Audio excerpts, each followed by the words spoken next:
Baik, Assalamualaikum warahmatullahi wabarakatuh. Dalam kesempatan kali ini, kami dari kelompok 5 ingin mempresentasikan hasil diskusi kami, yaitu tentang salah satu pengembangan instrumen evaluasi jenis non-tes, yaitu tentang wawancara. Nah, sebelum masuk ke penjelasan materi, izinkan kelompok kami memperkenalkan terlebih dahulu. Dimulai dari saya. Perkenalkan, nama saya Lina Nurul Atia dengan NIM belakang 266 dan juga rekan saya. Saya Herna Kartikawati dengan digit NIM terakhir 052. Saya Maulidan Pranata dengan NIM terakhir 216. Saya Ade Rista Aryani dengan NIM 283.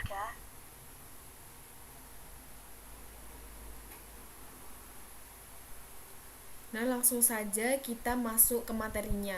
Yang pertama yaitu pengertian wawancara. Nah, apa sih wawancara itu? Nah, wawancara berdasarkan buku evaluasi pembelajaran Dr. Zainal Arifin MPD. Wawancara adalah salah satu bentuk evaluasi jenis non-tes yang dilakukan melalui percakapan dan juga tanya jawab.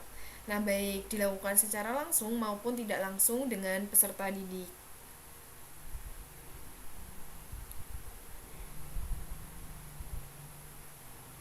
Nah, selanjutnya yaitu ada tujuan wawancara.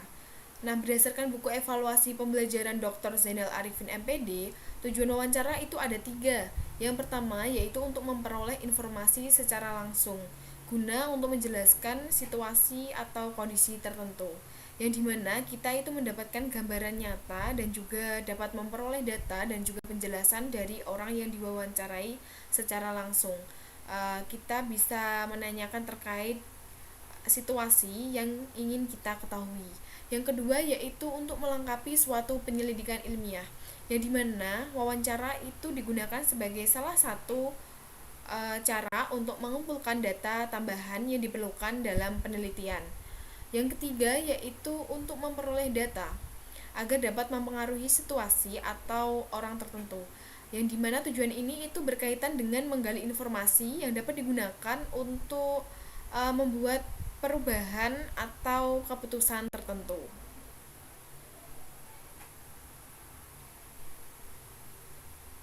Nah, selanjutnya tentang jenis-jenis wawancara. Ini berdasarkan buku evaluasi pembelajaran dari Dr. Zainal Arifin MPD. Jadi wawancara itu jenis wawancara ada dua, yaitu wawancara secara langsung dan wawancara secara tidak langsung. Nah, apa itu wawancara secara langsung? Wawancara secara langsung itu adalah wawancara yang mana pewawancara itu bertemu langsung tanpa perantara dengan narasumber, dengan sumber atau terkait. Kemudian yang wawancara secara tidak langsung itu wawancara yang mana pewawancara itu melalui perantara seperti angket. Jadi wawancara itu mengambil informasi dari angket kepada sumber atau terkait. Begitu. Selanjutnya akan dilakukan oleh rekan saya.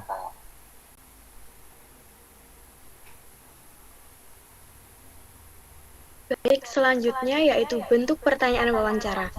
Berdasarkan buku evaluasi pembelajaran Dr. Zainal Arifin MPD, bentuk pertanyaan wawancara ada tiga. Yang pertama, bentuk pertanyaan berstruktur, yaitu pertanyaan yang menuntut jawaban agar sesuai dengan apa yang terkandung dalam pertanyaan.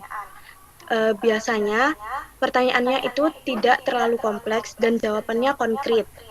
Lalu yang kedua ada bentuk pertanyaan tak berstruktur. Bentuk pertanyaan tak berstruktur adalah pertanyaan yang bersifat fleksibel.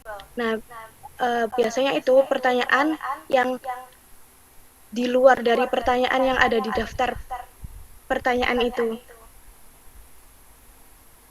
Dan jawabannya bebas, tidak formal. Lalu yang ketiga yaitu bentuk pertanyaan campuran. Bentuk pertanyaan campuran adalah gabungan dari bentuk gabungan dari pertanyaan berstruktur dan pertanyaan tak berstruktur, di mana ada pertanyaan yang telah terdaftar di daftar pertanyaan yang telah disusun, dan ada pertanyaan yang di luar dari daftar pertanyaan yang telah disusun. Selanjutnya, Next.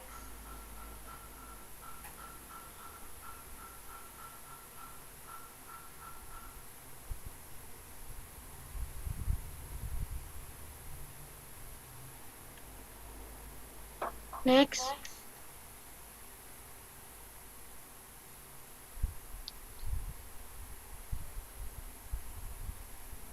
Langkah-langkah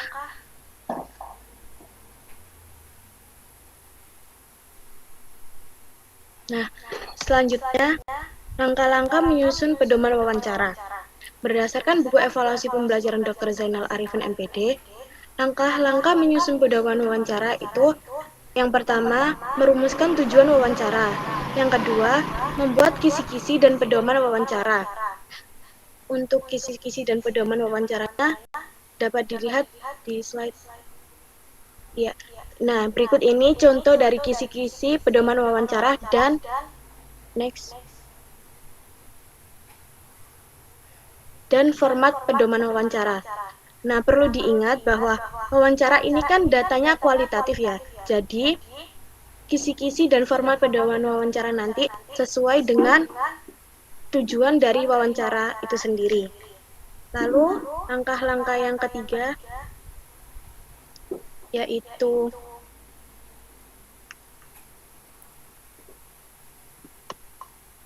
membuat pertanyaan dan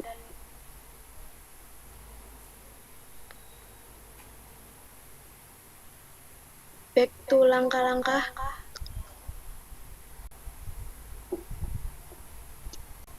Oke, baik. Yang ketiga yaitu menyusun pertanyaan. Dan yang keempat, melaksanakan uji coba untuk mengetahui kelemahan dari pertanyaan yang telah disusun. Dan yang kelima, melaksanakan wawancara dalam situasi yang sebenarnya. Selanjutnya akan dilanjutkan oleh rekan saya.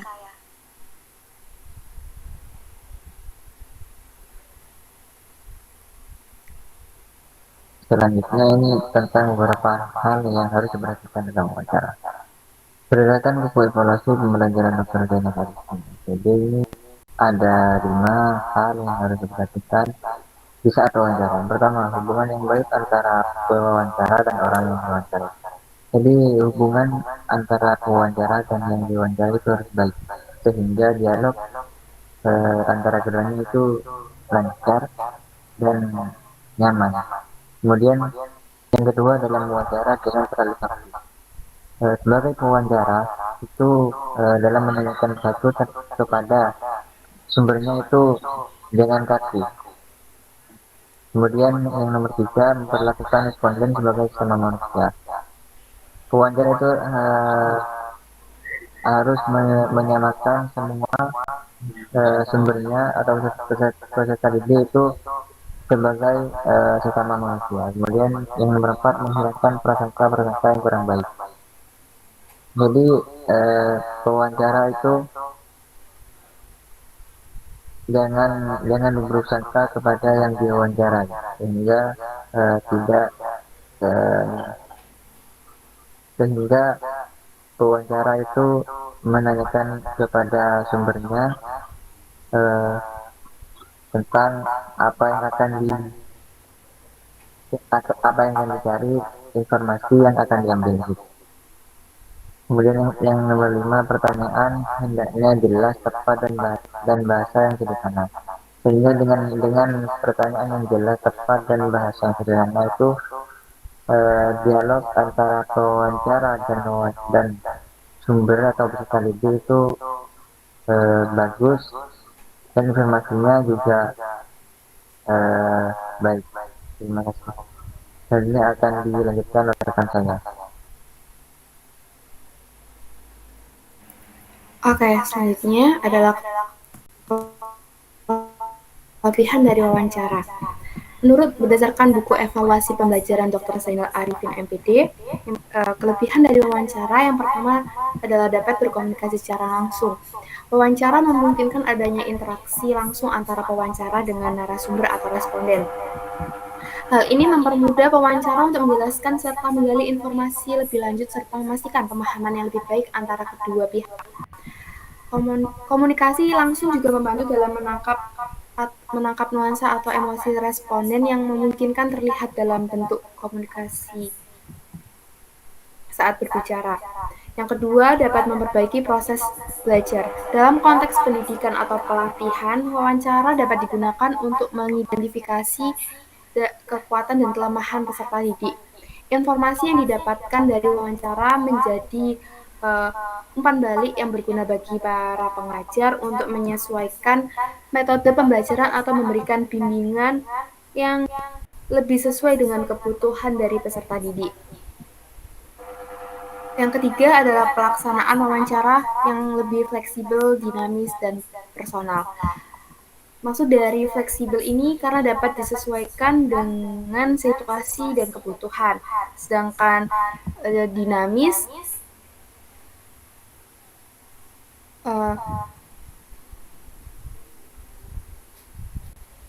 pewawancara dapat menggali informasi yang lebih mendalam jika diperlukan, serta menyesuaikan pertanyaan berdasarkan jawaban yang diberikan. Selain itu, wawancara juga lebih personal karena memberikan kesempatan bagi peserta untuk berbicara secara langsung dan terbuka sehingga menciptakan suasana yang lebih terbuka dibandingkan dengan metode lain seperti survei atau kuesioner. Oke, selanjutnya adalah kelemahan wawancara. Berdasarkan buku evaluasi pembelajaran dari Dr. Zainal Arifin MPD, kelemahan wawancara yang pertama adalah banyaknya jumlah peserta didik yang diwawancarai. Keterbatasan waktu dan tenaga jika jumlah peserta didik yang diwawancarai cukup banyak. Proses wawancara memerlukan waktu yang cukup lama per orang sehingga jika ada banyak peserta yang harus diwawancarai bisa menjadi tidak efisien dan memakan waktu yang cukup lama. Yang kedua, terkadang terjadi wawancara yang berlarut-larut. Wawancara pertanyaannya tidak struktur dengan baik atau terlalu terbuka dapat berisiko menjadi berlarut-larut. Terkadang pewawancara atau peserta didik bisa kehilangan fokus sehingga diskusi bisa melebar kemana-mana dan tidak sesuai dengan topik pembicaraan atau pertanyaan-pertanyaan yang sudah diberikan oleh pewawancara. Yang ketiga adalah sering timbul sikap yang kurang baik dari peserta didik maupun guru. Wawancara menimbulkan ketegangan atau kecanggungan baik bagi para wawancara atau para responden atau narasumber. Peserta didik merasa tertekan atau tidak nyaman saat diwawancarai, terutama jika mereka harus memberikan jawaban yang dianggap sesuai atau yang diinginkan. Selain itu, juga pewawancara tidak dapat mengolah situasi dengan baik, bisa timbul sikap defensif atau tidak terbuka dari pihak yang diwawancarai. Sekian dari presentasi kelompok kami.